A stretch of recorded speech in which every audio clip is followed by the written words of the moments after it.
Hey everyone, Peter Zeihan here, coming to you from the Bluebird Trail, which is just above Ken Carl in Colorado. You got the Red Rocks and the Lockheed Martin Research Facility down there below me.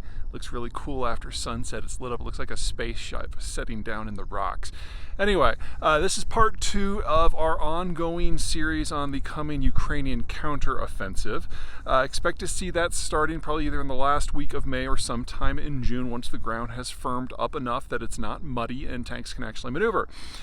We've already seen the Ukrainians do a significant amount of prep in terms of preliminary attacks to hobble the Russians' ability to move. Now, for those of you who've been following me for a while, you know that the Russian system, the military, is designed to fight by rail. It does not do well with truck. They don't have very many, and they've lost most of what they have.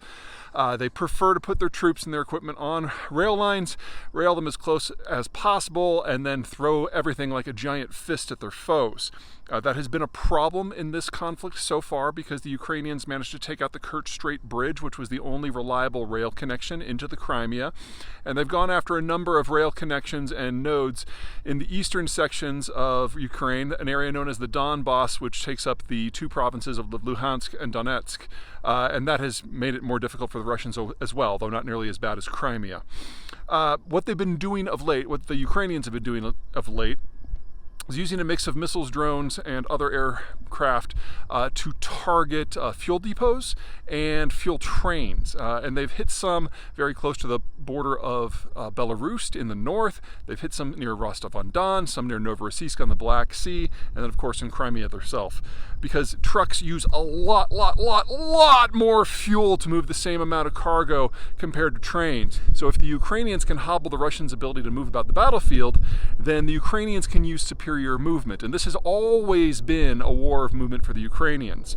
The Russians are slow but powerful. So Ukrainian strategies has been to move quick, punch through the lines, get behind them, partially encircle the Russians, and then force a rout where the Russians just leave everything behind.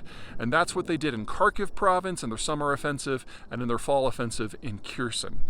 The hope that the Ukrainians have is they're going to be able to do that again with their spring offensive. And it really breaks down into two major pieces. The first is going to be a series of eastward thrusts into the Donbass to hit those other rail connections to break up Russian formations in the Donbass so they can't maneuver to assist one another, allowing the Ukrainians to dice them up and take their stuff. You know, reasonable strategy. It's worked a couple times already. But the bigger push is going to be going on the east side of the Dnieper River and then punching straight south through the province of Zaporizhzhia in order to get to the Sea of Azov, which is an inlet off of the Black Sea.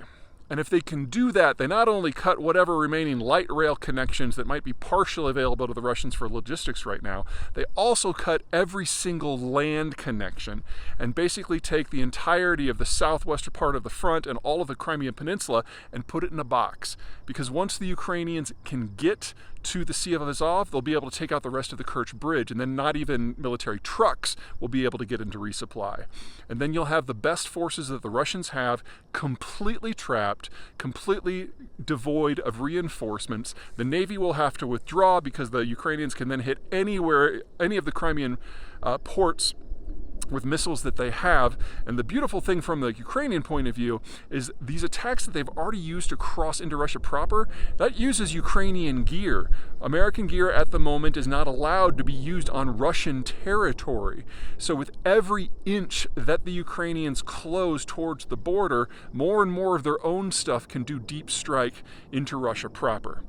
Now, if some of this, the Donbass campaign, the Zaporizhzhia campaign, sounds a little bit familiar, that's because I mentioned this before. I thought there was going to be a winter counterattack, and so back in November, I basically released a video more or less lining up about half of what I just did right now.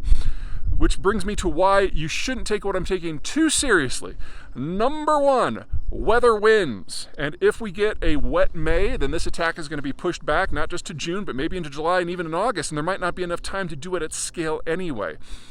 Second, the Ukrainians have proven themselves very adept at fooling people into thinking what their actual intentions are. So for example, the Kharkiv offensive last year, which was the biggest victory for the Ukrainians of the war so far, They didn't advertise that at all. They made everybody think they were going after Kherson first, and that attack did happen, but it was really just designed to draw Russian troops away from where the Ukrainians really wanted to go, and in the end they ended up getting them both.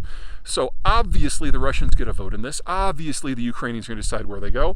What I'm outlining are the logical steps and things that ultimately Ukraine is going to have to do if it's going to win this war, but that doesn't mean they're going to do it on my time frame.